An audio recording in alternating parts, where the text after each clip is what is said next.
روزے کی حالت میں گرد و غبار منہ میں چلا گیا تو کیا حکم ہے؟ چنانچہ گرد و غبار، راستے کا جو گرد و غبار یا آٹے کی جھانسی یا سیمنٹ وغیرہ یا اور بھی کوئی جو گرد و غبار ہے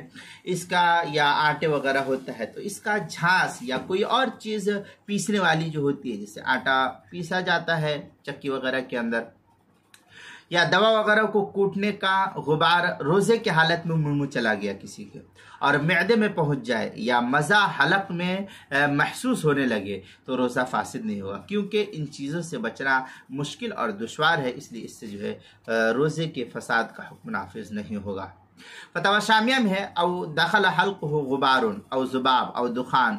ولو ذاکرا استحسانا لعدم امکان التحرز یعنی لم یفطر۔ یہ فتاوی شامیہ کی عبارت ہے، جلد نمبر 2 صفحہ نمبر 395، جو HM سعید کراچی پاکستان کا چھپا ہوا نسخہ اس کے اندر۔ اسی طریقے سے روزے کے مسائل کا انسائکلوپیڈیا، اس کے حروف تہجی گاف، عنوان ہے گرد و غبار، صفحہ نمبر 171 پر جو ہے اس کو نقل کیا گیا ہے۔